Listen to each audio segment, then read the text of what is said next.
માતાજી। પહેલાં તો સૌને રક્ષાબંધનની શુભકામના। આજે અમે સરસ એવું કાર્ય કરવા જઈ રહ્યા છીએ, તો આપ સૌનો સાથ અને સહકાર મળી રહે એવી હું માતાજીને પ્રાર્થના કરું છું। દરાસણામાં જે આ દાદી છે તેનું ઘર અમે આ કુસુમ ફાઉન્ડેશન દ્વારા બનાવી રહ્યા છે, તો સર્વનો સાથ અમને મળશે તો ખૂબ એવી સારી સેવા થાય।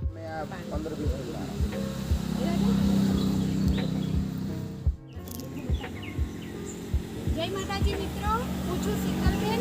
આજે દાદી છે દરાસણા, એમનું જે ઘર તૂટી પડ્યું હતું, જે ખૂબ વાવાઝોડામાં આવી, તો આજે કુસુમ ફાઉન્ડેશન દ્વારા જે આ ભાઈઓ છે એમની ખૂબ એવી ખાસી મહેનતથી અને એમના જે આ ટ્રસ્ટ દ્વારા આનંદભાઈ કે એમના વાઈફ જે સરસ એવી સેવા આપી રહ્યા છે, તો આપણે પણ ખૂબ એમને સેવા કરીએ।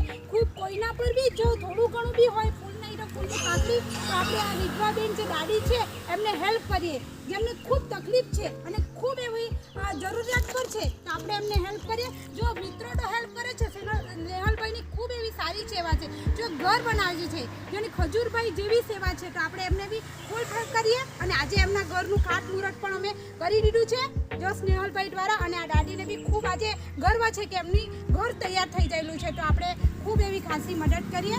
ફૂલ નહીં તો ફૂલની પાકડી પર કોઈ મદદ કરશે તો દાદીને ખૂબ એવી હેલ્પ થશે।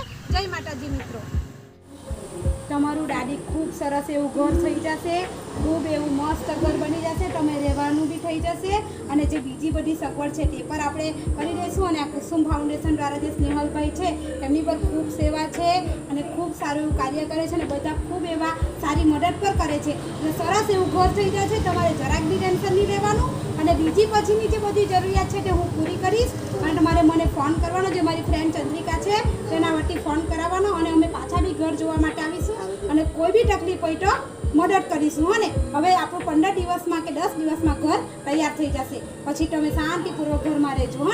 ઓકે, જય માતાજી।